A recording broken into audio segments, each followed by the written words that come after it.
Drunk almost to death on the culture wars. A few years ago, in my more petulant days, they are behind me now of course, I shamefully caused a bit of commotion in a Bogota nightclub. The casus belli? Well, none other than the extremely incendiary act of a local daring to don a jacket prominently displaying the Union Jack. The British flag is quite popular in these parts, as I explained in my 2014 piece, Flagtastic Result. Thanks, Scotland. There is a fair chance that the guy wearing the ire-inducing attire had little to no idea what the colours represented. I wasn't in the mood to find out. I took the verbally attack first, deal with the consequences later approach. Hawkish rather than dovish. In the ensuing kerfuffle, a friend's jacket went AWOL. The fog of war does favour the opportunistic. That old friend still hasn't forgiven me for this act of wanton aggression.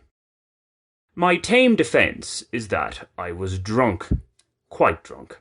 In sobriety, I knew my behaviour was ridiculous. The Union Jack doesn't tend to bother me. Heck, I lived in Belfast for a year and a half, a city well bedecked in blue, white and red. It's a flag, an arrangement of colours after all. It doesn't do any harm of and in itself. What's more, not that this should matter in any case, but one of its crosses, the red saltire, also represents Ireland's patron saint, the Welsh-born Patrick. Many Irish people would do well to remember this, in the same way that Northern Irish Unionists should be aware that the orange part of the Republic of Ireland's tricolour represents them. Watching today's culture wars while hot war, where people are actually dying, wages in many parts of the world, not just in Eastern Europe, you know, I'm reminded of the above inane incident.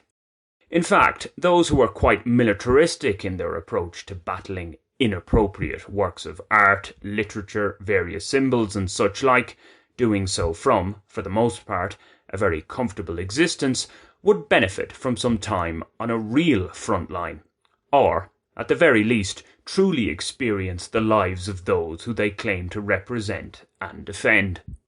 It's quite easy to cry foul at perceived injustices when one is not really in the firing line or is insulated from any, often pernicious, corrective measures taken to address said wrongdoing.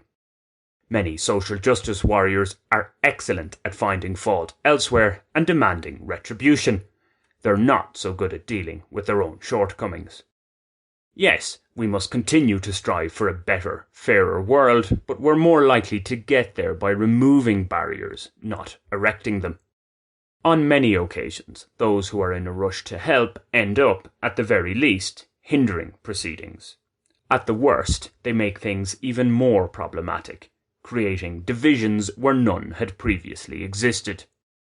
As we've seen with the pandemic, the perceived cure can be worse than the disease. Society faces the difficult task of bringing these culture war soldiers, boisterous with self-righteousness, to their sober senses. There is the possibility, however, that they'll choke on their own verbal vomit after having imbibed too much of their toxic brew.